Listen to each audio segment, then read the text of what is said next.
Hello children, how are you. आज हम अपना नेक्स्ट पार्ट स्टार्ट करते हैं। जैसे कि आपको पता है, हमने कल बता दिया था कि किस प्रकार से हम ने ओस्मोसिस और डिफ्यूजन के विषय में पढ़ा था।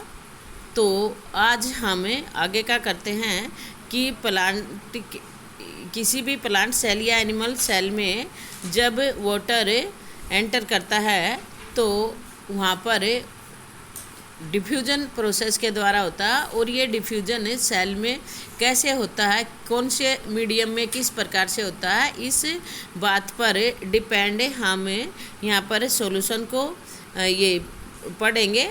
जहाँ से कल हमने छोड़ा था, कहाँ से छोड़ा था बेटा, पेज नंबर 60, ये यहाँ पे।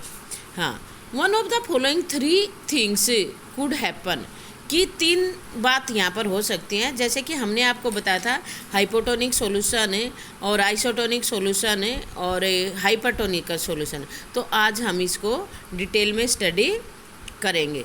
तो चलो चलते हैं, नंबर 1 पे आ जाओ। Hello, if the medium surrounding of cell has a higher water concentration, यदि सेल, मान लो प्लांट सेल है या एनिमल सेल है, एक तरह से ये सोचो हमने पानी में किशमिश डाल दिए हैं, तो जो किशमिश है वो प्लांट सेल है। तो जो उसका सराउंडिंग है, सेल का जो सराउंडिंग है, वहाँ पर हायर वाटर कंसंट्रेशन है देन द सेल, सेल की अपेक्षा वाटर कंसंट्रेशन ज़्यादा है। इसका मतलब क्या है, meaning that the outside solution is very dilute. इसका मीनिंग क्या है कि जो बाहर सॉल्यूशन है वो बहुत डाइल्यूट है। डाइल्यूट का मतलब उसमें पानी की मात्रा ज़्यादा है बजाय कि दूसरे सॉल्वेंट के, दूसरे सोल्यूट के, सोल्यूट पार्टिकल्स की अपेक्षा सोलवेंट की मात्रा बहुत ज़्यादा। In the sense of plant cell, the cell will gain water by osmosis. तो यहाँ पर जो सेल है वो ओस्मोसिस के द्वारा पानी गेन कर लेगी। सच ए सेल, सच ए सॉल्यूशन, तो हम यहाँ पे सॉल्यूशन की बात करते हैं। Such a solution is known as hypotonic solution, यानी कि जब सॉल्यूशन डाइल्यूट होगा, सेल की अपेक्षा डाइल्यूट होगा, तो वो हाइपोटोनिक सॉल्यूशन होगा। ठीक है बेटा। Water molecules are free to pass across the cell membrane, और जो वाटर मॉलिक्यूल्स हैं वो फ्री हैं, सेल के दोनों तरफ पास कर सकते हैं, बोथ डायरेक्शन, दोनों डायरेक्शन में। लेकिन यहाँ पर सेल के अंदर ज़्यादा जाएंगे और सेल से बाहर कम आएंगे। तो जो ओवरऑल मूवमेंट रहेगी वो सेल के अंदर रहेगी। मान लो 2 मॉलिक्यूल बाहर निकल रहे हैं और 10 अंदर जा रहे हैं, वैसे तो दोनों डायरेक्शन में जा सकते हैं। मान लो 2 मॉलिक्यूल बाहर आ रहे हैं और 10 अंदर जा रहे हैं, तो ओवरऑल मूवमेंट क्या हुई, अंदर की तरफ मूवमेंट हुई। But more water will come into the cell then will leave, लेकिन ज़्यादा पानी सेल के अंदर जाएगा बजाय कि सेल को छोड़ने से। The net or overall result is that water enter the cell, कि ओवरऑल रिजल्ट क्या रहेगा, वाटर सेल के अंदर एंटर कर जाएगा। Is likely to swell up, और वो फूल जाएगी। If the medium has exactly the same, second point पे आओ, यदि मीडियम की कंसंट्रेशन बिल्कुल सेल के जैसी ही है, यानी कि अंदर और बाहर, डाइल्यूशन नहीं है बाहर की तरफ, अंदर और बाहर एक समान है, water concentration as well as the cell, cell के जैसे ही है, there will be no net movement of water, तो कोई भी नेट मूवमेंट नहीं होगी। वैसे तो पानी बाहर भी आएगा अंदर भी जाएगा दोनों तरफ, क्योंकि पानी फ्री है, मूवमेंट के लिए फ्री है बोथ द डायरेक्शन। लेकिन जितना बाहर जाएगा उतना ही अंदर जाएगा, तो ओवरऑल मूवमेंट 0 रहेगी। सच है solution is known as isotonic solution, तो इस प्रकार के सॉल्यूशन को हम क्या कहते हैं, आइसोटोनिक सॉल्यूशन कहते हैं। दोबारा देखो बेटा, हाइपोटोनिक सॉल्यूशन डाइल्यूट होता है, बाहर जो सेल के बाहर है वो सेल की अपेक्षा डाइल्यूट होता है, और आइसोटोनिक सॉल्यूशन सेल में और सराउंडिंग में दोनों में बराबर होता है। अब हाइपरटोनिक की तो आप समझ ही गए होंगे, यानी कि सेल के अंदर डाइल्यूशन होएगा और बाहर कंसंट्रेटेड होएगा। Water crosses the cell membrane in both direction, but the amount going is in the same as the amount going out, कि पानी वैसे तो दोनों तरफ मूवमेंट करता है, लेकिन पानी की वो मात्रा जितना अंदर जाना है और जितना बाहर आना है बराबर ही रहती है। There is no overall movement, यहाँ पर कोई भी ओवरऑल मूवमेंट नहीं रहती या नेट मूवमेंट जीरो होती है। The cell will stay the same size, तो यहाँ पर सेल सेम साइज की रहेगी। ठीक है बेटा, हाइपरटोनिक सॉल्यूशन में स्वेल हो जाएगी और आइसोटोनिक सॉल्यूशन में सेम साइज की रहेगी और हाइपरटोनिक में श्रिंक हो जाएगी, सिकुड़ जाएगी। ठीक है, तो देखो अब नेक्स्ट करते हैं, थर्ड पॉइंट लें आप।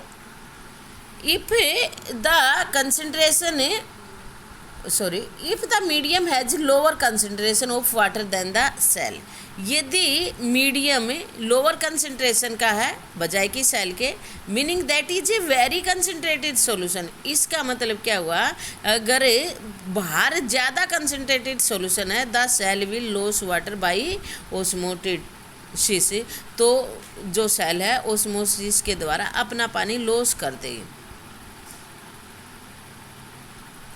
पानी की कंसंट्रेशन कम है बजाय कि सेल के, तो सेल से बाहर पानी आएगा। ध्यान है ना बेटा, ध्यान रखना है। The cell loss water by osmosis, such a solution is known as a hypertonic solution. तो इस प्रकार के सॉल्यूशन को हमें हाइपरटोनिक सॉल्यूशन कहते हैं। Again water crosses the cell membrane in both direction, यहाँ पर भी पानी दोनों डायरेक्शन में ही जाएगा, बट दिस टाइम, लेकिन इस बार more water leaves the cell then enter it, कि सेल से ज़्यादा पानी निकलेगा बजाय कि एंटर करने के। तो इसका रिजल्ट क्या होएगा, देयरफॉर इसी कारण से द सेल विल श्रिंक, तो सेल सिकुड़ जाएगी। दस the osmosis is special case of diffusion, तो इस प्रकार ओस्मोसिस क्या है, एक स्पेशल केस है डिफ्यूजन का ही through a selectively permeable membrane. ठीक है बेटा, let's try out of the following activity. अब हमें ये एक्टिविटी करेंगे और ये एक्टिविटी को करने के लिए आपको लैब की ज़रूरत नहीं है, ये आप घर पे कर सकते हैं आसानी से। यहाँ पर 2 केस दिए गए हैं, जो एग खाते वो दोनों कर सकते हैं, जो एग नहीं खाते वो नेक्स्ट वाली कर लेना। ठीक है बेटा, तो देखो ओस्मोसिस विद एन एग, यहाँ पर जो एक्टिविटी 5.3 है वो क्या बता रखा है उसमें कि एग के साथ करना है। Remove the cell of an egg by dissolving it in dilute hydrochloric acid, कि इसकी सेल को हटा लो हाइड्रोक्लोरिक एसिड में, इसको डिजोल्व करके ऊपर वाली सेल को। चलो घर में हाइड्रोक्लोरिक एसिड आपके नहीं होगा, लेकिन आप उसको तोड़ के भी कर सकते हैं। The cell is mostly calcium carbonate, आपको पता है कि सेल मुख्य रूप से किसकी बनी हुई है, कैल्शियम कार्बोनेट की बनी हुई है। The cell is mostly calcium carbonate, a thin outer skin now enclose, अब एक पतली सी बिल्कुल पॉलीथीन जैसी आउटर स्किन सेल की रह जाएगी। एनक्लोज द एग, जो एग को एनक्लोज किए हुए। Put the egg in pure water, उसको 5 मिनट के लिए प्योर वाटर में डाल दो। व्हाट डू वी ऑब्जर्व, आप क्या देखेंगे, द एग स्वेल, तो वो स्वेल हो जाएगी क्योंकि अंदर कंसंट्रेशन पानी की कम है बजाय कि बाहर के, तो पानी अंदर से बाहर से अंदर जाएगा, यानी कि वो हाइपरटोनिक सॉल्यूशन है, सॉरी हाइपोटोनिक सॉल्यूशन है। कौन सा सॉल्यूशन है, हाइपोटोनिक सॉल्यूशन। तो 10 एग स्वेल, अब की बार एग स्वेल हो जाएगा because the water passes into by the osmosis, क्योंकि पानी सेल के अंदर चला गया है, यानी कि एग के अंदर चला गया ऑस्मोसिस प्रोसेस के दौरान। अब दोबारा फिर क्या करना, place a similar deshelled egg in a concentrated salt solution. अब 2 तरीके, या तो उसी एग को ले लो, अब क्या करो, अब की बार आपको पानी में नमक या चीनी डाल लेना है, घोल लो, घोल बना लो, सॉल्यूशन बना लो। प्लेस है, अब उस सेल को कंसनट्रेटेड साल्ट सॉल्यूशन में डालो एंड ऑब्जर्व आफ्टर 5 मिनट्स, और 5 मिनट के बाद देखना द एग श्रिंक, अब वो एग श्रिंक हो जाएगा। क्यों हो जाएगा भाई, जो कि बाहर कंसंट्रेशन है वो हायर है, सॉरी अगर पानी की कंसंट्रेशन बोलें तो लो है, अगर हमें साल्ट के कंसंट्रेशन बोले तो हाई है। तो हम यहाँ पर ओस्मोसिस की बात कर रहे हैं, ओस्मोसिस सिर्फ वाटर में होता है, तो इसलिए हम यहाँ पर वाटर की ही कंसंट्रेशन बताएंगे। तो यहाँ पर वाटर की कंसंट्रेशन लो है सराउंडिंग एरिया में बजाय कि एग के। तो अब क्या होगा, वाटर कहाँ से कहाँ जाएगा, एग से बाहर की तरफ जाएगा। तो जब एग से बाहर जाएगा तो वो एग श्रिंक हो जाएगा, सिकुड़ हो जाएगा। वाई, क्यों हुआ, water passes out of the egg solution into the salt solution, क्योंकि पानी जो एग का सॉल्यूशन है उससे निकल के साल्ट के सॉल्यूशन में आ गया। Because the salt solution is more concentrated, क्योंकि साल्ट सॉल्यूशन कैसा था, ज़्यादा कंसनट्रेटेड था, यानी कि यहाँ पर साल्ट की मात्रा ज़्यादा थी बजाय कि एग सेल के। ओके बेटा, we can also try a similar activity with dried apricot और रेजिन, यानी कि किशमिश या खुमानी के साथ हम ये कर सकते हैं।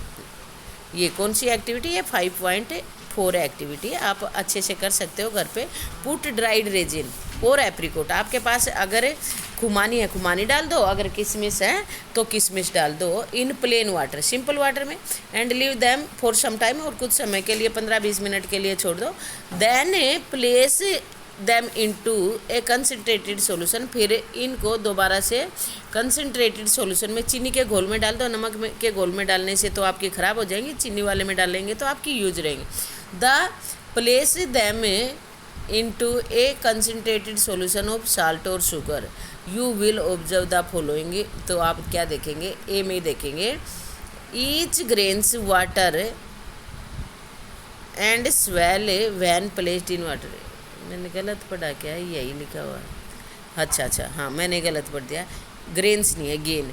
ईच गेन्स वाटर, प्रत्येक पानी प्राप्त कर लेगा, यानी कि प्रत्येक में पानी भर जाएगा, एंड स्वेल, और फूल जाएंगी जब पानी में रखेंगे। हाउएवर व्हेन प्लेस्ड, सेकंड देखो बेटा बी पार्ट, लेकिन जब हम इसको कंसंट्रेटेड सॉल्यूशन में डालेंगे तो इट लॉस, ये पानी लॉस करेगा, it losses water and consequently shrinks, और परिणाम स्वरूप सिकुड़ जाएंगी। तो बेटा आपने देखा कि ओस्मोसिस किस तरीके से होता है और किस प्रकार से हाइपरटोनिक, आइसोटोनिक और हाइपोटोनिक सॉल्यूशन होता है, और आपने ये भी देखा कि किस प्रकार से सेल सिकुड़ जाती है और फैल ये श्रिंक हो जाती है। तो अब हम आगे पढ़ते हैं। Unicellular fresh water organisms and most plant cell tend to gain water through osmosis, कि कोई भी यूनिसेलुलर ऑर्गेनिज्म है और ज़्यादातर प्लांट सेल वो पानी ले लेती हैं ओस्मोसिस के द्वारा। Absorption of water by plant roots is also an example of osmosis, और जब प्लांट रूट्स पानी को एब्जॉर्ब करती हैं तो वो भी एक ओस्मोसिस का ही एग्जाम्पल है। Thus diffusion is important in gases exchange, जबकि जो डिफ्यूजन है वो गैसीज एक्सचेंज में और उसके साथ साथ वाटर के एक्सचेंज में in the life of a cell में भी मुख्य भूमिका निभाता है। इन एडिशन टू दिस, इसके अलावा the cell also obtain nutrition from the environment, its environment, कि जो सेल होती है वो अपने इन्वायरमेंट से भी न्यूट्रिशन ले लेती है। Different molecules move in and out of the cell through a type of transport requiring use of energy. तो कई प्रकार के जो मॉलिक्यूल्स है, डिफरेंट मॉलिक्यूल्स, जो भी से अलग प्रकार के मॉलिक्यूल्स हैं, move in and out of the cell, cell के अंदर और बाहर मूव करते हैं। ये भी एक प्रकार का ट्रांसपोर्ट है, और इसके अंदर एनर्जी यूज होती है, रिक्वायरिंग यूज ऑफ एनर्जी। तो ये हायर क्लासेज में सीखोगे। एक एक्टिव ट्रांसपोर्ट होता है, एक पैसिव ट्रांसपोर्ट होता है। तो जहाँ पर एनर्जी लेकर होता है, जो बिना एनर्जी लिए होता है, तो इस आधार पर एक्टिव और पैसिव ट्रांसपोर्ट बताए गए हैं। तो ये आप 11th क्लास में सीखेंगे। The plasma membrane is flexible, जो प्लाज्मा मेम्ब्रेन है वो फ्लेक्सिबल है, यानी कि लचीली है। अब देखो पानी भरा तो वो फूल गई, और जब पानी बाहर आएगा तो वो श्रिंक हो जाएगी। तो इस प्रकार से वो फ्लेक्सिबल है। And is made up of organic molecule, और वो एक ऑर्गेनिक मॉलिक्यूल से बनी है जिसका नाम क्या है बेटा, लिपिड्स। क्या नाम है, लिपिड्स। और किससे बनी है, प्रोटीन से। तो ये बात याद रखनी है बेटा, जो प्लाज्मा मेम्ब्रेन है किस किस से बनी है, प्रोटीन और लिपिड से बनी है। किससे बनी है प्लाज्मा मेम्ब्रेन, प्रोटीन और लिपिड से। However we can observe the structure of the plasma membrane only through a electron microscope. हालांकि हम प्लाज्मा मेम्ब्रेन की स्ट्रक्चर की कैसे बनी है, प्रोटीन और लिपिड्स की, वो केवल हमें इलेक्ट्रॉन माइक्रोस्कोप से ही देख सकते हैं। ठीक है बेटा, तो आप नेट से सर्च करें इलेक्ट्रॉन माइक्रोस्कोप कैसे वर्क करता है और क्या उसकी फिगर होती है, तो ये आप वहाँ पे देखें, और कितनी उसकी मैग्नीफिकेशन पावर है, ये सब भी आप वहीं से रिपोर्ट तैयार करना। The flexibility of cell membrane also enable to cell to engulf in food and other material from its external environment. और जो फ्लेक्सिबिलिटी है सेल मेम्ब्रेन की, वही सेल को सक्षम बनाती है कि वो अपने वातावरण से फूड को इंगल्फ कर सके और दूसरे मटेरियल को जो उसको चाहिए होते हैं फ्रॉम एक्सटर्नल इन्वायरमेंट। और इसके एग्जांपल क्या है बेटा, अमीबा वगैरह है।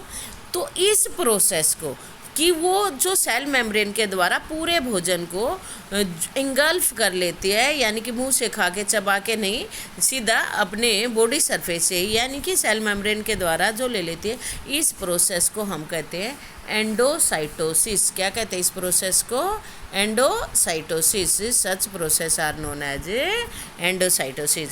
और अमीबा के अंदर यही होता है, एंडोसाइटोसिस। अमीबा अपना भोजन कैसे प्राप्त करते हैं, एंडोसाइटोसिस नामक प्रोसेस के द्वारा करते हैं। Amoeba acquire its food through such processes. तो अमीबा इसी प्रोसेस के द्वारा अपना भोजन एक्वायर करती है। अब देखो, अभी मैंने 2 मिनट पहले ही आपको बोला था कि आपको क्या करना है, find out about electron microscope from resources in school library through the internet. तो आपके पास ऑप्शन है सिर्फ इंटरनेट का। इंटरनेट से ही आप सर्च करेंगे, discuss it with your teacher. ठीक है बेटा, तो आपको रिपोर्ट तैयार करनी है। कैसे रिपोर्ट तैयार करनी है, एक तो उसका डायग्राम बनाएंगे और उसकी मैग्नीफिकेशन पावर और वो कैसे वर्क करता है, बस ये चीज़ें ही आपको करनी है। सिंपल वाला देखो, कई प्रकार के इलेक्ट्रॉन माइक्रोस्कोप आपको नेट से सर्च करोगे तब मिलेंगे, जो आपको सबसे आसान लगे उसकी फिगर ड्रॉ कर लेनी। ठीक है बेटा, अब ये जो नेक्स्ट क्वेश्चन है ये मैं सेंड कर देती हूँ आपको। लर्न और राइट साथ के साथ करते रहना, और जितना इस चैप्टर को समझेंगे उतना ही बायो आपके लिए आसान होती जाएगी।